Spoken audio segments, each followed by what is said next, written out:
आप में से काफ़ी लोग यूज़ करते होंगे। काफ़ी लोगों ने हो सकता है कभी भी कोई कन्वेंशनल पैटर्न का नाम ही नहीं सुना हो।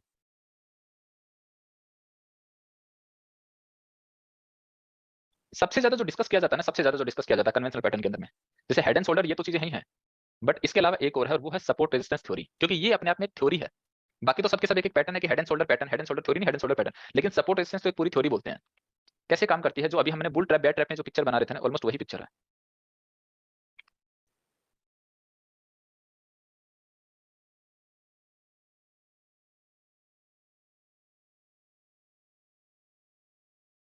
सेम वही पिक्चर बना दिया वापस से।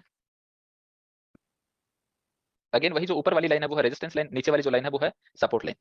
इस थ्योरी के अंदर में ऐसा बोला जाता है कि सपोर्ट ब्रीच हो सेल करो, रेजिस्टेंस ब्रीच हो तो बाई करो। जो अभी हम बुल ट्रैप में सीख रहे थे, यहां तक तो बिल्कुल कॉमन है। बेसिकली पहली बात तो ये कि इनका फॉर्मेशन कैसे हो रहा है। फॉर्मेशन हो रहा है इन्हीं डिमांड जोन की वजह से, टेस्टेड डिमांड जोन की वजह से सारी स्ट्रक्चर बन रही है कि ये टेस्ट हो गया, वापस से ये टेस्ट होगा, ये टेस्टेड की वजह से ऐसी पिक्चर बन रही है। ये थ्योरी कुछ ऐसा कहती है कि जैसे ही कोई भी सपोर्ट अगर प्राइस में टूटता है, ये टूट गया, टूटने के बाद में अब वो सपोर्ट एज ए रेजिस्टेंस काम करेगा। मतलब ये कि प्राइस अगर यहां से यहां जा रही है ना, यही तो तोड़ा था इसी ने, तो अब ये एज ए रेजिस्टेंस काम करेगा, मतलब यहां से डाउन आनी चाहिए। ये ऐसा कहती है थ्योरी। मतलब पहले सपोर्ट था, अब ये रेजिस्टेंस बन चुका है। पहले क्या पिक्चर थी? पहले यहां पे हम कह रहे हैं कि ये है सपोर्ट और ये है रेजिस्टेंस। अब ये सपोर्ट टूट गया ना, तो अब ये वाला पोर्शन, ये वाला पॉइंट एज ए रेजिस्टेंस काम करेगा। सपोर्ट रेजिस्टेंस थ्योरी के अकॉर्डिंगली मैं आपको बता रहा हूं। या फिर हम ये कहें कि अगर प्राइस अप जा रही है,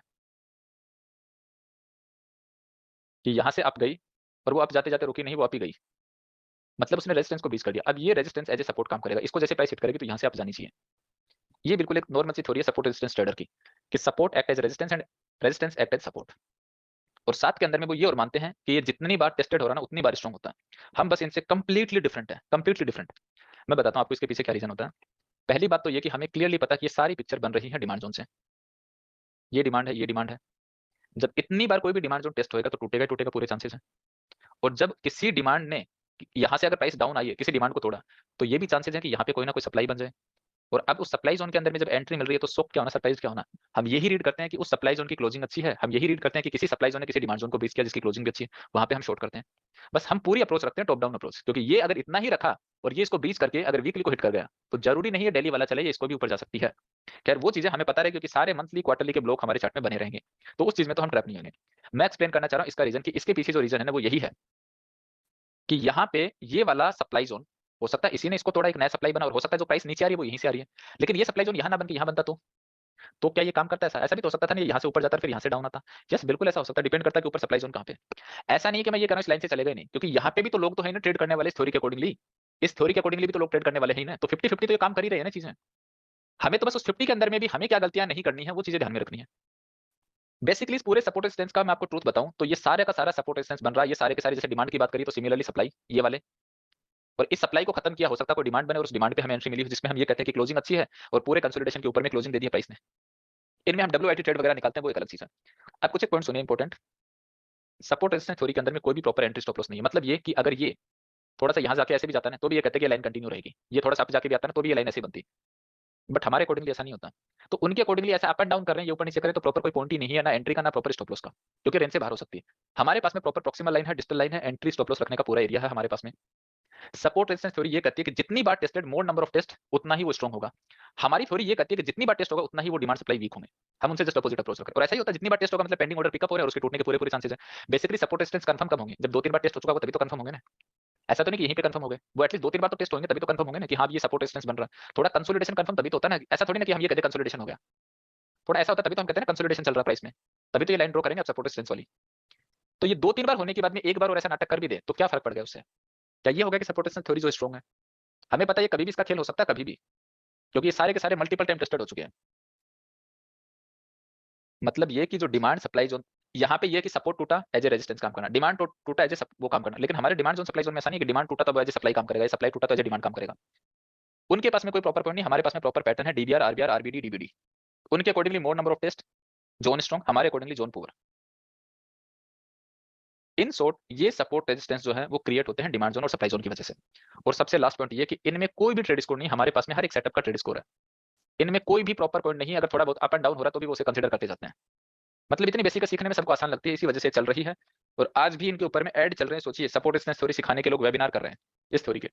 जो कि कोई इसका सेंस नहीं है, जिसमें कुछ भी प्रॉपर पॉइंट नहीं है, कुछ भी प्रॉपर थ्योरी नहीं है। और इसी में नहीं, इसी के अंदर में नहीं, जितने भी कन्वेंशनल पैटर्न है ना, उन सब के अंदर में यही चीज है। देखिए मैं दिखाता हूं अब आपको कन्वेंशनल पैटर्न। ये कन्वेंशनल पैटर्न है, head and shoulder, inverse head and shoulder, double top, double bottom, top, triple bottom, और भी ये जितने भी हैं, flag pattern, pin and pattern, consolidation pattern, इनके अलावा भी खूब सारे पैटर्न हैं, खूब सारे पैटर्न हैं। और लोग चार्ट पे बस इनको ढूंढने की जबरदस्ती कोशिश करते हैं, ये लाइनें ड्रॉ करने की जबरदस्ती कोशिश करते हैं, ये इस टाइप से कि ये बन गया, ये बन गया। और मैं हर एक पैटर्न के ऊपर मैं गारंटी के साथ में बोल सकता हूँ, सारे pattern A to Z demand zone supply zone की वजह से बन रहे हैं। ये जो कंसोलिडेशन चल रहा है ना, सपोर्ट रेजिस्टेंस, इसको तो आपको पता ही है क्लियरली, ये इन्हीं वजह से बन रहा है, जो अभी हम डिस्कस करके आए वही पिक्चर है।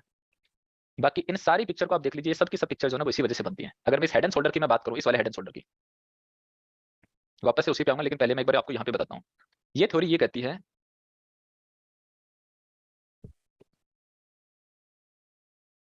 ये बना फर्स्ट शोल्डर, ये बना हेड, ये बना सेकंड शोल्डर, और ये पैटर्न कंप्लीट हो गया। अब इसके नीचे नेक लाइन ड्रॉ करते हैं कन्वेंशनल लोग, कि अब ये इस नेक लाइन के नीचे प्राइस अगर जाती है, इस नेक लाइन के प्राइस नीचे जाए, तो यहाँ से एक सेलिंग प्रेशर आना चाहिए, बड़ी मूव आनी चाहिए। कुछ लोग थोड़े से इसमें एक्सपर्ट हो गए हैं, वो लोग ये कहते हैं कि इसके नीचे जाने से काम नहीं चलेगा, क्लोज होने दीजिए। चलो क्लोजिंग का मान लेते हैं, अब हम ये मानते हैं क्लोज हो गई। तो अब ये सब लोग ये कहते हैं कि यहाँ से लेके यहाँ तक की जो अप मूव थी ना, इस वाले एरिया से लेके इस वाले एरिया तक की, इतना ही डाउन मूव यहाँ तक आनी चाहिए। अब इतनी कितनी मतलब यहाँ तक प्राइस आनी चाहिए, जिसके पीछे कोई भी एक वैलिड रीजन नहीं है कि क्यों आनी चाहिए। मैंने बताया ना, इसके पीछे कोई भी एक वैलिड रीजन नहीं है कि यहाँ पे प्राइस क्यों आनी चाहिए।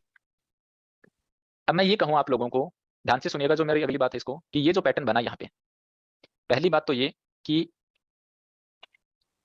यहाँ पे कोई सप्लाई जोन है, एक बार के लिए मान लेते हैं ये सप्लाई जोन है, जिसकी वजह से प्राइस डाउन आ रही है। तो उस केस में पूरे पूरे चांसेस हो सकते हैं कि यहाँ से प्राइस डाउन आए, क्योंकि प्राइस हायर हाइज बनाते जाते जाते एक सप्लाई जोन को हिट कर दिया, और अगर वो मंथली क्वार्टरली का सप्लाई जोन है, तो पूरे चांसेस बनते हैं कि प्राइस के यहाँ से डाउन ट्रेंड में शिफ्ट हो जाए। और अगर सप्लाई जोन नहीं है, तो जैसे कि ये वाला डिमांड जोन चला, इस वाले डिमांड जोन में प्राइस आई, तभी तो ये सेकंड ये बना ना ये वाली पिक्चर। लेकिन अगर मैं ये कहूँ कि इस वाले डिमांड जोन की क्लोजिंग इसके ऊपर और है, मतलब इस वाले डिमांड जोन की तो क्लोजिंग भी अच्छी है ना, तो जब इसमें एंट्री मिलेगी तो ये हो सकता है ना कि ये हायर हाइज ही बनाता रहे, कंटिन्यू रहे हायर हाइज इस टाइप से। मतलब सेकंड शोल्डर बने ही क्यों? बात को वापस से सुनिए कि अगर इस डिमांड जोन में यहाँ पे एंट्री मिली तभी यहाँ से मूव आई है, सेकंड शोल्डर बना। लेकिन अगर ऊपर कोई सप्लाई जोन नहीं है, तो हो सकता है कि ये यहाँ से हायर हाइज ही बनाता रहे, डिमांड में एंट्री आके हायर हाइज भी बनाता रहे, ऐसा हो सकता है बिल्कुल।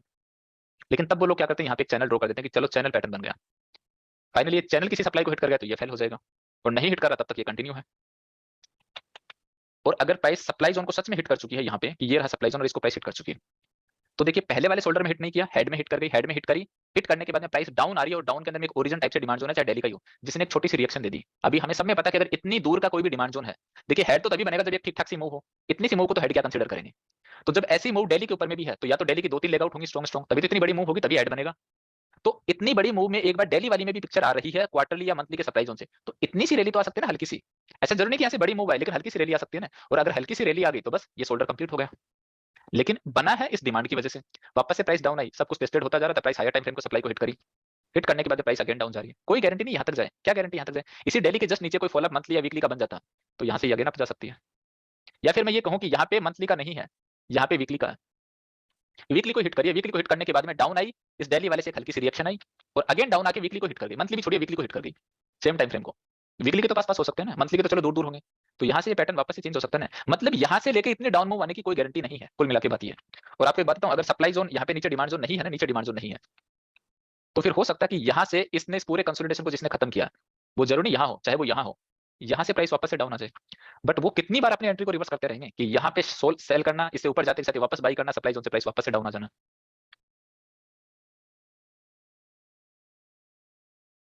चार्ट पे समझाता हूँ, वो डिटेल में समझ में आएगा, लेकिन उससे पहले इसी की जस्ट रिवर्स पिक्चर और बता देता हूँ। रिवर्स पिक्चर होती है इनवर्स हेड एंड शोल्डर, मतलब इसी को जस्ट उल्टा कर दीजिए, बनेगा तो वही हेड एंड शोल्डर, बट किस हिसाब से बनता है, कुछ इस टाइप से। ये बना हेड, सॉरी शोल्डर, ये बना हेड, मतलब ऊपर वाली पिक्चर को जस्ट उल्टा कर रहे हैं, कुछ इस टाइप से। अगेन ये इसमें नेकलाइन, वही सेम रूल, अगर इसके ऊपर में प्राइस गई तो यहां से लेके यहां तक की मूव ऊपर आएगी, यहां तक, ऐसा मानते हैं, इतनी मूव ऊपर की साइड में जानी चाहिए। अब ये तो इतना इंटरेस्टिंग है कि जो आज तक हमने एग्जांपल डिस्कस करे ना, आज उन्हीं में आप देख लेना कि सब के अंदर में ये जो ऐसा हुआ ना, वो किसी ना किसी मंथली डिमांड जोन को हिट करके हुआ। अगर मंथली डिमांड जोन हिट कर गया, तो हम इसको कैसे ट्रीट करते हैं कि ये एक काइंड ऑफ सप्लाई जोन है यहाँ पे, और मंथली को हिट किया, डेली या वीकली के सप्लाई जोन एक बार बस प्राइस को रोकना है, और फाइनली ब्रेकआउट आएगा ही आएगा। और वो ब्रेकआउट यहाँ क्यों, अगर कोई सप्लाई जोन नहीं है, पूरा गार्बेज है, तो वो यहाँ तक भी आ सकता है। अगर सप्लाई जोन यहाँ, अगर सप्लाई जोन यहाँ तो यहाँ तक आ सकता है, और सप्लाई जोन यहाँ है तो बस यहाँ तक ही आए। मतलब कोई गारंटी नहीं है कि वो सिर्फ और सिर्फ यहाँ तक ही आए, वो कहीं तक भी आ सकता है। और अगर ये वाली पिक्चर किसी डिमांड को हिट नहीं करती, डिमांड जो नीचे, तो हो सकता है कि जस्ट इसके ऊपर से भी ट्रैप कर जाए और प्राइस वापस से डाउन आके जस्ट इसको हिट करे, ये फेल हो जाए पूरा का पूरा। मैं इनके चलने के अगेंस्ट में नहीं हूँ कि क्यों चल रहे हैं क्यों नहीं चल रहे हैं, मैं तो ये कह रहा हूँ कि चार्ट पे नेसेसरी इनको ढूंढा क्यों जा रहा है, जब ये पूरी पिक्चर आपको पता है कि ये सारी चीजें बन ही इसी वजह से रही हैं। ये जैसे डिमांड की वजह से बन रहा था, तो ये कहीं ना कहीं पूरा सप्लाई की वजह से तो बन रहा है। देखिए एक चार्ट दिखाता हूँ, पिक्चर दिखाता हूँ पहले, इससे समझ में आएगा और भी ज्यादा। ऐसे इस टाइप से चार्ट पे ड्राइंग देखी होंगी आपने, नेकलाइन भी बनी हुई है। अब बस मैं यहाँ पे एक सप्लाई रख दूं, हर एक स्ट्रक्चर में ऐसा ही तो होता है, और एक यहाँ पे मैं डिमांड रख दूं। डिमांड से हिट करना, अगर प्राइस डिमांड जोन से हिट कर रही है हायर टाइम फ्रेम से, तो अप जाएगी जाएगी। और यहाँ पे जो भी सप्लाई जोन होंगे एक बार के लिए प्राइस को रोकेंगे ना। देखिए यहाँ पे एक ओरिजिन टाइप से दिख रहा है, चाहे वो वीकली का ही क्यों ना हो, ये तो नियरेस्ट नहीं चल रहे, लेकिन ये तो एक बार चलेगा ना, जो हमने बीएल इन सब में डिस्कस किया था, ये तो चल ही सकता है ना। यहाँ पे चला अगेन डाउन है, यहाँ पे कोई वीकली का डिमांड जोन हो सकता है। हम क्यों वेट करेंगे कि इसके ऊपर जाए, हम क्यों वेट करेंगे। और इसमें भी आप देख रहे हैं लॉजिकली एंट्री तो हमारी डिमांड जोन में मिल रही है, ऐसा थोड़ी ना इसके ऊपर में क्लोज होती है यहाँ से रॉकेट हो गई, एंट्री तो हमारी डिमांड जोन में मिल रही है, हो सकता है हमें तो एंट्री यही मिल जाए। और ये एंट्री हम तभी ले रहे हैं जब ये हायर टाइम फ्रेम का सपोर्ट है, तो अदरवाइज बिल्कुल नहीं ले रहे हैं। और कोई गारंटी नहीं कि इसके यहाँ तक की मूव आई, ये तो यहाँ पे कोइंसिडेंस दिख गया, क्योंकि यहाँ पे जिसने पिक्चर बनाई है ना, उसको ये अपने आप को प्रूव करना था। लेकिन यहाँ पे एक सप्लाई जोन है, यहाँ से इस वजह से प्राइस रुक गई। ये गार्बेज ही होता है ना, सप्लाई जोन नहीं होता, तो हो सकता है प्राइस यहाँ जाके रुकती। और यही सप्लाई जोन अगर वाकई में यहाँ पे मिल जाता है स्ट्रॉन्ग, तो बस प्राइस यहीं पे रुक जाती, तो फिर प्राइस यहीं रुक सकती थी। सेम लॉजिक यहाँ पे है, ये बस सप्लाई को हिट करा, तब ये देखिए जब भी डाउन आएगी तो लोअर लोज बनाती आएगी। और जो जो क्वालिटी के डिमांड जोन एक बार उसे रोकते भी हैं, सबके सब क्वालिटी के डिमांड जोन। चलिए चार्ट पे दिखाता हूँ, एक बार इनको देख लीजिए क्विकली, फिर चार्ट पे चलते हैं। एक पैटर्न और है जिसे कप एंड हैंडल बोलते हैं, जिसमें ये कहा जाता है कि अगर ये कप बना ऐसा और इसके हैंडल बना, और ये बस इस हैंडल यहाँ पे जाए, थोड़ा सा भी ऊपर जाए, तो ब्रेकआउट आएगा, कप एंड हैंडल। अब हमें पता है इसका हैंडल बन ही इस वजह से रहा है, क्योंकि यहाँ पे सप्लाई जोन है, इसको हिट करके थोड़ी सी प्राइस डाउन आ रही है, यहाँ पे कोई अनदर डिमांड जोन है, इसकी वजह से प्राइस अप जा रही है, उसी वजह से हैंडल बना। अब ये यहाँ से अप जाएगी या नहीं जाएगी, ट्रैप करेगी या नहीं करेगी, टोटल डिपेंड करेगा कि प्राइस आ कहाँ से रही है, चाहे यहाँ या फिर यहाँ की, ये प्राइस आ कहाँ से रही है। अदरवाइज ये पूरी कैलकुलेशन फेल हो सकती है कप एंड हैंडल की। एक बार वापस से इस पिक्चर को देख लीजिए, फिर चार्ट पे मैं एक्सप्लेन करता हूँ ये सारी चीजें कैसे काम करती हैं।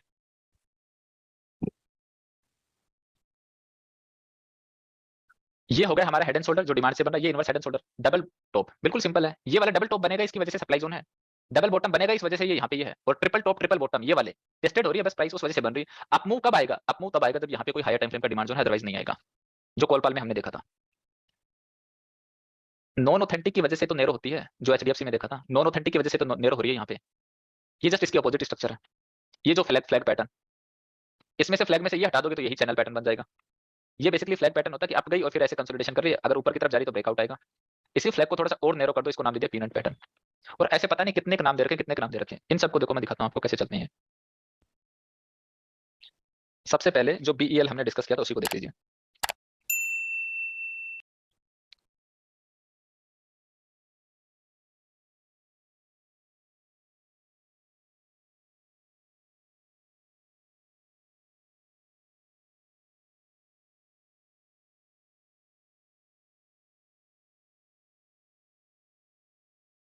अब अगर मैं इसको शोल्डर, हेड और अनदर शोल्डर ऐसे बनाना चाहूँ, तो बन गया इनवर्स हेड एंड शोल्डर। ये इनवर्स हेड एंड शोल्डर काम भी कर रहा है, यहाँ से लेके यहाँ तक देखिए, इसमें अप मूव भी आई, और यहाँ तक की क्यों इससे भी ज्यादा है, लॉजिकली उनके अकॉर्डिंगली तो यहाँ तक की आनी चाहिए थी, बट इससे भी ज्यादा आ रही है यहाँ पे। पहली बात ये हमें पता है ये क्वार्टरली के स्ट्रॉन्ग डिमांड जोन से चल रहा है, उस दिन हमने चेक किया था, ये रहा क्वार्टरली का स्ट्रॉन्ग डिमांड जोन। ये जो पूरा नाटक हो रहा है क्वार्टरली के डिमांड जोन से हिट होने के बाद ही हो रहा है, ये रही क्वार्टरली की प्रोक्सिमल लाइन। तो क्लियर पता है कि आसपास के सप्लाई जोन नहीं चलेंगे, ये जो है एरिया, ये एक बार के लिए प्राइस को रोकेंगे, जैसे इन्होंने यहाँ पे रोका, यहाँ पे जैसे इन्होंने रोका, फाइनली ये जो ओरिजन है इसने भी रोका, प्राइस को डाउन लेके आया, और हमें उस दिन ये जो मार्क किया था वीकली का डिमांड जोन, हम तो शायद यहीं पे बाय कर लेंगे, क्योंकि कंफर्मेशन हमें तो यहीं पे मिल चुकी है, नीचे वाले में नहीं आई तो क्या हुआ, ऊपर वाले में आ गई, कंफर्मेशन हमें यहीं मिल चुकी है। हम इसके कंप्लीट होने का क्यों वेट करेंगे, और हम क्यों चाहेंगे कि ये इसके ऊपर में क्लोजिंग दे, हम क्यों चाहेंगे कि ये यहाँ पे क्लोजिंग दे तो ही हम बाय करेंगे, जबकि हमें तो पूरी कंफर्मेशन पहले ही मिल चुकी है। और हमें जब उस क्वार्टरली डिमांड जोन की जो स्ट्रेंथ उसी को देखते साफ साफ पता लग रहा है कि ये सारे एरिया बस एक बार के लिए बस प्राइस को कुछ देर के लिए रोकेंगे। जैसे इसने कुछ देर के लिए रोका, इसने कुछ देर के लिए रोका, डाउन आई, डिमांड जोन में आई, डिमांड जोन में आने के बाद फाइनली इसके ऊपर चली भी गई, और वापस से एक एंट्री हमें यहाँ पे भी मिली थी। और इसी हेड एंड शोल्डर को अगर मैं हटा दूं, इसी हेड एंड शोल्डर को अगर मैं हटा दूं यहाँ पे, मतलब इस शोल्डर को हटा दीजिए इधर वाले को,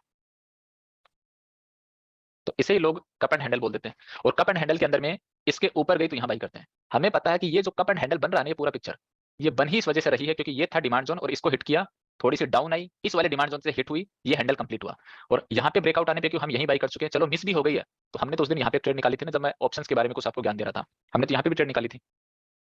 तो उसकी हमें जरूरत ही क्या है उस चीज की। और हम क्यों देखेंगे कि इससे यहाँ तक की मूव आई, जब हमें पता है कि कोई सप्लाई जोन पास में नहीं, तो एटलीस्ट यहाँ तक की तो मूव आई सकती है, इस वाले एरिया तक की। तो अशोक लीलैंड, ये रहा चैनल पैटर्न, सारे टॉप बॉटम पकड़ लिए, सारे टॉप पकड़ लिए, और ये चैनल पैटर्न देखिए डाउन साइड के अंदर में फ्लॉप हो गया, और फ्लॉप होकर कहां पे आया, मंथली के डिमांड जोन में, जो अभी हम डिस्कस कर रहे थे वही सेम पिक्चर है। मंथली के डिमांड जोन के अंदर में पिक्चर आई, और मंथली के डिमांड जोन से वापस अब चली गई। अगेन एक ये वापस से चैनल बना यहाँ पे, और ये चैनल भी क्यों फ्लॉप होगा, क्योंकि हमें पता है इसके ऊपर में क्लोजिंग नहीं थी, ये चैनल भी डाउन साइड में फ्लॉप हो गया। और हमें ये भी पता है कि ये कहां से लौटेगी प्राइस, यहाँ से ही क्यों लौटी, क्योंकि यहाँ पे अनदर वीकली का डिमांड जोन है, ये देखिए ये वाला। तो अगर डेली पे इसको कोई ड्रॉ करने की कोशिश भी कर रहा होता है यहाँ पे, कि डेली पे और चलो बना देते हैं चैनल यहाँ पे कुछ इस टाइप से, और ये हल्की सी इससे डाउन आती, यहाँ तक आ जाती है, क्लोज हो जाती, मान लेते हैं एक बार के लिए यहाँ पे आके क्लोज हो गई, तो वो ये कहते हैं ब्रेकआउट है, ब्रेक डाउन है साइड में, वीकली का डिमांड जोन तो है ही यहाँ पे, मतलब वो वीकली का डिमांड जोन हल्का सा भी डाउन होता है, उनकी क्लोजिंग हो जाती है, तो वो डेफिनेटली यहाँ पे ट्रैप होने ही होने दें। बट हमें पता है ये पूरी जो पिक्चर बन रही है वो क्यों बन रही है, प्राइस अप जा रही है तो सप्लाई जोन रोक रहे हैं, बस उसी वजह से कुछ ना कुछ बन रहा है, उसी वजह से जो उस दिन हमने कोलपाल के अंदर में डिस्कस किया था, वहां पे ट्रिपल बॉटम है परफेक्टली। यहाँ पे ट्रिपल क्यों, यहाँ पे तो 4 टाइम बॉटम हो रहा है, ये बार बार में बॉटम बन रहे हैं ना, यहाँ पे 4 टाइम बॉटम हो रहा है, और ऐसा क्योंकि इसके ऊपर में गई तो ब्रेकआउट आएगा। हमें पता है कि यहाँ से डाउन आई है, यहाँ पे काइंड ऑफ एक कंफर्मेशन एंट्री मिली हमें यहाँ पे कोलपाल के अंदर में, तो हमें इससे लेना देना क्या कि ये डबल बॉटम बन रहा है, ट्रिपल बॉटम बन रहा है। मैं आपको बता देता हूँ, मैंने कभी चार्ट पे देखता भी नहीं, बस मुझे एग्जांपल आप लोगों को क्लास में समझाने के लिए, इनका ट्रूथ निकालने के लिए मुझे निकालने पड़ते हैं। तो या तो मुझे कोई पहले की क्लास का याद होता है, या फिर कोई अभी लेटेस्ट मुझे दिख गया कि चलो आज क्लास में मुझे ये चीज समझानी, तो मैं उसको डिस्कस करनी पड़ती है, ताकि जो लोग इनको यूज कर रहे हैं वो लोग इनको यूज करना बंद कर दें, और जिन लोगों ने इनके बारे में नाम भी नहीं सुना, तो कल गूगल पे नाम सुन के, क्योंकि ये बहुत वैरायटी है इनमें, बहुत बड़े हैं, बहुत ज्यादा है, तो वो उनको कहीं यूट्यूब पे पढ़ के उनको यूज करने ना लग जाए, जबरदस्ती पैटर्न ना बनाने लग जाए, तो उस वजह से मुझे डिस्कस करने पड़े। वरना मैं बताऊं, मैं अपनी ट्रेडिंग के अंदर में इनको देखता भी नहीं कि कहां पे बना और कहां पे टूट गया, कहां पे चला, क्योंकि उससे मुझे क्या मतलब, मुझे कोई कंपटीशन थोड़ी ना जीतना किसी से कि ये देखो ये तुम्हारा पैटर्न फेल हो गया, ये देखो हमारा डिमांड सप्लाई चल गया। हम उसी डिमांड सप्लाई में इन डेप्थ कर रहे हैं। ये जो एमआईटी ट्रेड थी एचडीएफसी के अंदर में, इसमें भी वही सेम चीज हुआ था कि पहले ये वाली लाइन बनी थी ट्रेंड लाइन, जो कि टूट गई थी एक बार ट्रैप करके, फिर एक नई ट्रेंड लाइन बनाई थी जो कि ये भी टूट गई, ये वाली चल गई थी, क्यों, क्योंकि प्रॉपर्ली हमें डिमांड जोन में एंट्री मिल गई थी।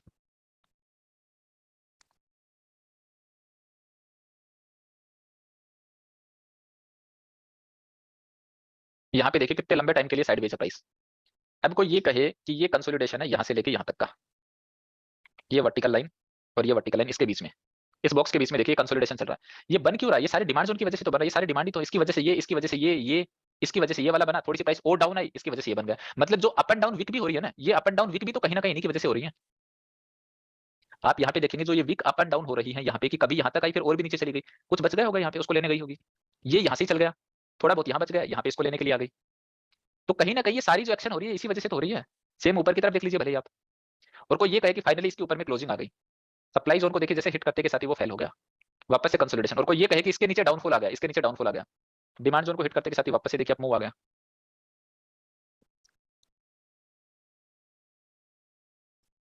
अगेन यहाँ पे कोई ना कोई ड्रॉ कर सकते हैं, यहाँ पे कोई ना कोई पैटर्न ड्रॉ हो सकता है, और ये वाला जो डिमांड जोन के नीचे से आया उसके बाद में ये यहाँ पे, ये तो उस दिन हमने डिस्कस ही किया था ना, जिस दिन हम 5th क्लास के अंदर में बात कर रहे थे रिजल्ट वगैरह की, कि इसी डिमांड जोन से तो प्राइस चली थी। तो इन शॉर्ट ये सारे डिमांड की वजह से तो हो रहा है ये सब कुछ जो भी नाटक चल रहा है यहाँ पे। अब इन्हीं के अंदर में जबरदस्ती हो सकता है, तो हम कोशिश भी करें तो कोई ना कोई हेड एंड शोल्डर भी शायद पक्का बन जाए इनके अंदर में।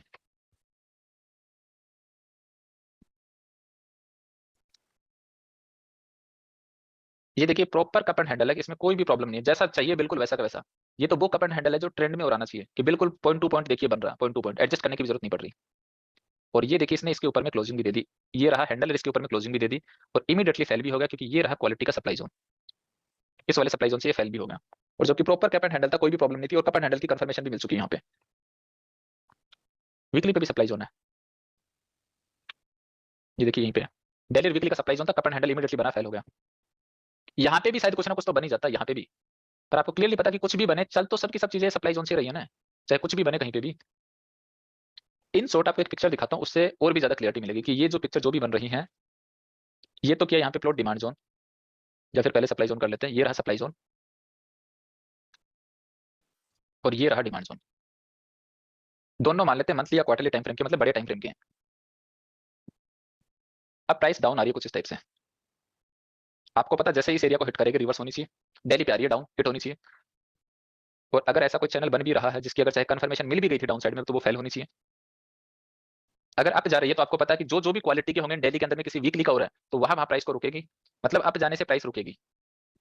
और अगर जो भी क्वालिटी का कोई मंथली वगैरह का मिल गया बीच में, कोई दूसरा मंथली या वीकली का, तो वो हो सकता है कि एक बार के लिए थोड़ी ज्यादा भी डाउन ले आए, ज्यादा डाउन लाने का मतलब हो सकता है कि एक बार के लिए यहाँ तक भी ले आए प्राइस को। और यहाँ पे कोई वीकली या मंथली का, क्योंकि हम जितने भी स्टॉक का प्राइस एक्शन डिस्कस कर रहे हैं उनमें यही हुआ कि अगर मंथली के सप्लाई से रिएक्ट होकर डाउन आ भी रही है तो आसपास का तो नहीं चलेगा, डेली या वीकली का हो सकता है मंथली का ही रोके उसे, या कोई वीकली का स्ट्रॉन्ग रोके, यहाँ से प्राइस जो अगेन आप जाने लग जाए। लेकिन उस बीच में अगर यहाँ पे कोई आपका चैनल बना तो वो तो फेल हो गया ना, इस चक्कर में चैनल वाले तो यहाँ पे सेल करके बैठ गए ना, तो वो तो फेल हो गया ना, और हो सकता है यहाँ से प्राइस वापस से अगेन आप जाने लगे। और अगर प्राइस को रोकने के लिए कुछ भी नहीं है तो ये इसी टाइप से हाई जाएगी, और ऐसे ही क्यों, ये स्ट्रेट फॉरवर्ड ऐसे भी हाई जा सकती है। मतलब ये कि ये चलेगा या नहीं चलेगा वो डिपेंड करेगा कि इसके सामने कोई सप्लाई जोन है या नहीं। अगर नहीं तो ये स्ट्रांगली चलेगा, और सप्लाई जोन है तो आपको पता है जैसे ये फ्लॉप हुआ ये भी नीचे आ सकता है, ये जैसे फ्लॉप हुआ तो वो भी नीचे आ सकता है। ये पूरी पिक्चर ऐसे कैसे बनती है, ऐसे कैसे, क्योंकि हर एक स्टॉक ये कहता है कि अगर वो यहाँ से अगर उसकी रैली ऐसे चलने लग रही है ना, जो लोअर लोज बनाते आ रहा है, किसी हायर टाइम फ्रेम डिमांड को हिट करके अब वो हायर हाई बनाएगा, और जहां जहां पे उसे क्वालिटी का कुछ भी मिलेगा थोड़ा डाउन आएगा, अगेन क्वालिटी का कुछ मिलेगा तो अगेन डाउन आएगा, अल्टीमेटली वो क्वालिटी के सप्लाई जोन तक जाता है। हर एक स्टॉक की लगभग की यही कहानी है सबकी सब।